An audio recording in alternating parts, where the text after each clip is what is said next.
Hello pattern lovers, welcome to OJ Patterns. Today we'll be working on shawl collar. So for shawl collar we'll be needing our basic sloper, which is the center front, and also need the center back. So the first thing you want to do is get your pattern paper, rule a straight grain.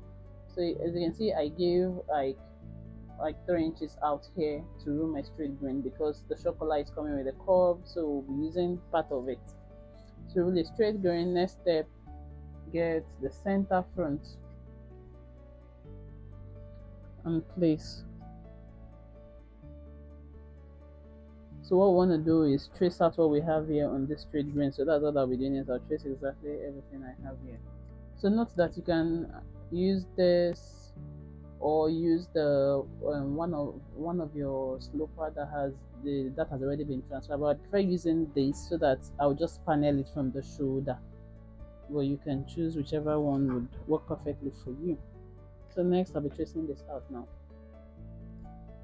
Okay, now we have it traced out. So next what we want to do is measure from neck point to break point. So we have you need to decide where you want the crease line to be. So the crease line is the line that wherever you fold, by the time you fold the collar over, that straight line is called crease line. So you need to decide the break point. Break point can go as low as your chest or bust. It can even go below, your choice. So I'll just work with, for my crease line, I'll just work with 11 cm for my break point. So this is break point, 11 cm. So from the break point, I need to mark out button stand. So I'll just work with 1.5 cm for my button stand. 1.5 for my button stand. So please note that for standard, you just use 1 inch. Okay, let me, just for us to be safe. So I'll just work with half an inch, so that you can just use 1 inch when working, because so I'll just use half inch as my button stand. Okay, now square it up, square out the hem and square out the break. So this is called break point. Okay, next step, rule a line from NP. This is our neck point, NP. So rule an unfinished line to the break point. So rule a straight line from NP to break point. Okay, so I'll connect it. This is my NP passing through. So the break point where we have the button stand is where I'll connect it to, and then rule it up. Let it go up unfinished because we'll be having a back neck width there. Okay, so this is what we have. So mark the back neck width out from NP upwards. So we'll check the back neck width. All we need to do is measure what we have for the back neck width. So I'll bring my back sloper and measure the neck curve. This is the back. So I just measure the neck curve. So I have 4 cm.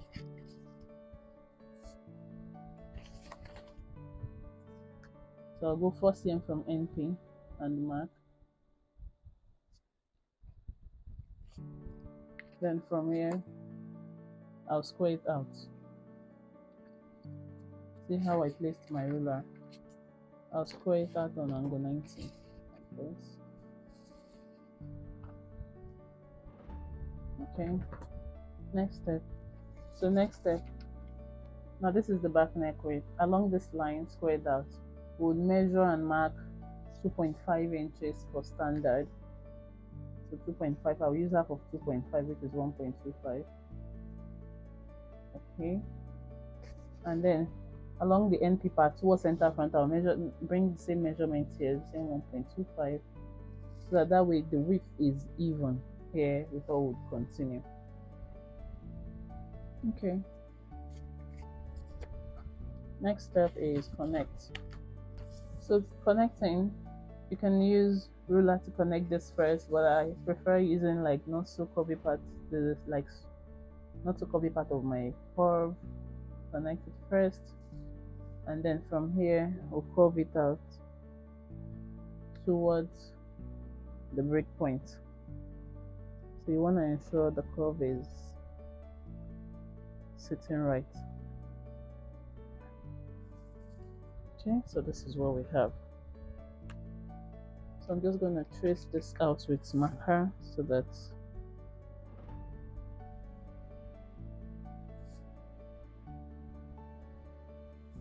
okay, so this is it.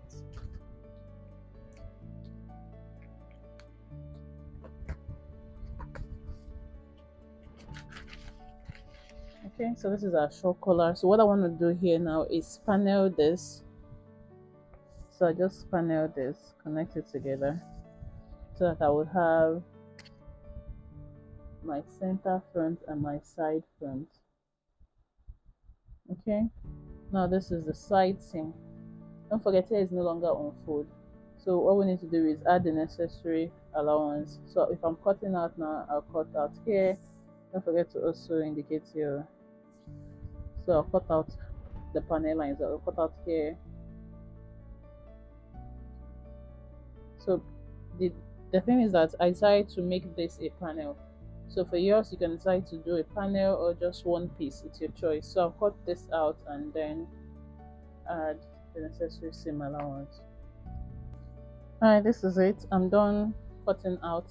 So this is how it comes out. So I'll be adding the necessary seam allowance 1 cm, then 5 on the side. Okay, I'm done cutting out. So you want to ensure you write out and label the pattern accordingly.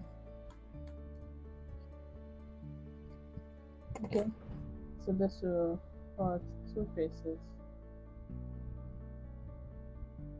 So for this front, we'll be cutting 4 pieces because we use the same fabric as the lining, or if you, except you want to use a different fabric, you can choose.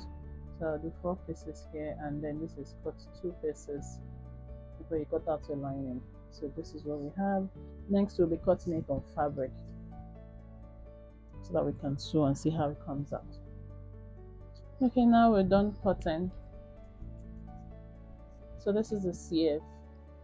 So I decided to use a different fabric for the other 2 as the lining, so which would face out so that we can see it perfectly. So this is the 4 pieces. I have 2 of the main fabric and 2 different fabric as the lining. So here I have 2 pieces of the main fabric.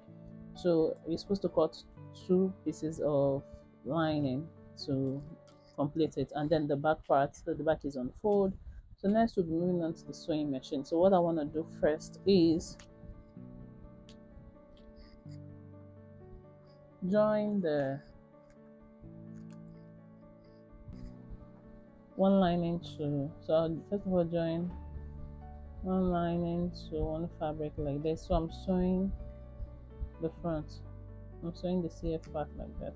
So this is what I'll sew before we would notch, iron and come. Right now I'm done sewing, so move to the ironing board so that we can iron it flat out like this before attaching it to the side front.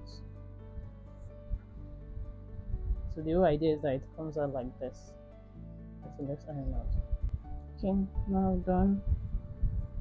So next is to attach the side here and here respectively. Okay, now we're done with the side. Next, get the center back and join the shoulder. So join the shoulder. Okay, I'm done with the shoulder seam. So next is the neck. So before I do that, we'll open this up and join them straight first before we attach it to the neck. Right. After sewing, we turn inside out. So ensure your seam is open inside so it can lay flat better. Open up the seam. Try it open. And then iron. So this is it. So next is just to join this to the back neck. Okay, so I'm done joining the neck. So I'll just take it to the ironing board to iron, and then we'll see the photo.